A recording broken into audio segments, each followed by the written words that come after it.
Good evening Roshipal. UDFന്റെ നീക്കം എന്താണ്? ഇനി ആരും വിളിക്കേണ്ട എന്ന് അൻവർ പറഞ്ഞതുകൊണ്ട് ആ ഒരു പറച്ചിൽ കേട്ട് വിളി ഉപേക്ഷിച്ചിരിക്കുകയാണോ? അൻവർ മത്സരിച്ചാൽ മത്സരിക്കട്ടെ എന്നതാണോ UDFന്റെ തീരുമാനം?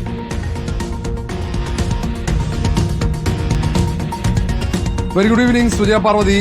ഇന്ന് UDF നേതൃത്വം പ്രതീക്ഷയോടെയാണ് രാവിലത്തെ PV അൻവറിന്റെ വാർത്താ സമ്മേളനത്തെ കണ്ടത്. കാരണം LDF സ്ഥാനാർത്ഥി M സ്വരാജിനെതിരെ രൂക്ഷ വിമർശനമുണ്ട്, UDF സ്ഥാനാർത്ഥിക്കെതിരെ വിമർശനമില്ല. മാത്രവുമല്ല, ചർച്ചകൾ ഒരു സാധ്യതയുടെ സൂചനകൾ ഉണ്ടായിരുന്നു.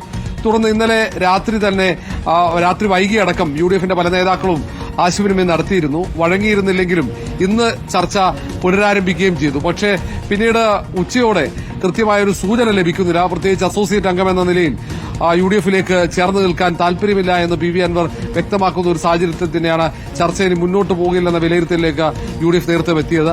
പ്രത്യേകിച്ച് PV അൻവർ മറുഭാഗത്ത് തെരഞ്ഞെടുപ്പിൽ മത്സരിക്കാനുള്ള എല്ലാ തയ്യാറെടുപ്പുകളും മുന്നോട്ട് പോകുന്നുണ്ട്. അങ്ങനെയെങ്കിൽ PV അൻവർ മത്സരിക്കട്ടെ എന്ന നിലപാടിലേക്ക് UDF നേതൃത്വം എത്തുകയായിരുന്നു.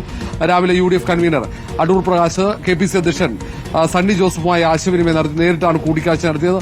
അതിനുശേഷം ചർച്ചയ്ക്കുള്ള സാധ്യതകളൊക്കെ ഉണ്ടെന്ന് പറഞ്ഞു. നേതാക്കളൊക്കെ അങ്ങനെയാണ് പറഞ്ഞത്. പക്ഷേ നാമനിർദ്ദേശ പത്രിക സമർപ്പിച്ച് തിരിച്ചെത്തുന്നതിന് തൊട്ടുപിന്നാലെ തന്നെ VD സതീശൻ നേതാക്കൾക്ക് നിർദ്ദേശം നൽകി. ഇനി ചർച്ചകൾ UDF നേതൃത്വം നടത്തേണ്ടതില്ല, PV അൻവർ സ്ഥാനാർത്ഥിക്ക് പിന്തുണ പരസ്യമായി പ്രഖ്യാപിക്കട്ടെ, അങ്ങനെ പ്രഖ്യാപിച്ചാൽ നോക്കാമെന്ന നിലപാടിലേക്കാണ് UDF എത്തുന്നത്. എന്തായാലും ഇനി ചർച്ചകളില്ല, UDFന്റെ ഭാഗത്ത് ഒരു ചർച്ചകളും ഉണ്ടാകില്ല. ഇനി നോ കോംപ്രമൈസ് എന്ന നിലപാടിലേക്ക് പോകും. പക്ഷേ PV അൻവറിന്റെ കോർട്ടിൽ തന്നെയാണ് ഇപ്പോൾ ബോളുള്ളത്. കാരണം PV അൻവർ ഇനി പെട്ടെന്ന് ആര്യാടൻ ഷൗക്കത്തിനെ പിന്തുണയ്ക്കുന്ന നിലപാട് സ്വീകരിച്ചാൽ ഒരുപക്ഷെ UDF നിലപാട് മാറ്റുന്ന സാധ്യതയും തള്ളിക്കളയാൻ കഴിയില്ല. കാരണം M സ്വരാജ് വന്നതോടെ തെരഞ്ഞെടുപ്പ് പോരാട്ടം കടുത്തു എന്ന വിലയിരുത്തൽ UDFനുണ്ട്.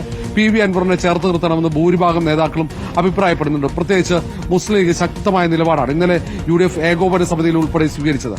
PV അൻവർ ഉണ്ടെങ്കിൽ എളുപ്പമായിരിക്കും വിജയം എന്ന് കോൺഗ്രസ് നേതൃത്വവും വിലയിരുത്തുന്നു. അതുകൊണ്ട് PV അൻവർ നിലപാട് തിരുത്തിയാൽ UDF സ്വാഗതം ചെയ്യാനുള്ള സാധ്യത തള്ളിക്കളയാൻ കഴിയില്ല. പക്ഷേ ഇപ്പോൾ വാതിൽ അടച്ചിരിക്കുന്നുവെന്നാണ് പ്രതിപക്ഷ നേതാവ്. അൻവർ അപ്പോൾ ഈ വാതിൽ അടഞ്ഞു കിടക്കുന്ന ഇടത്ത് ഇനിയും മുട്ടാനില്ല എന്ന് വ്യക്തമാക്കിയിരിക്കുകയാണല്ലോ.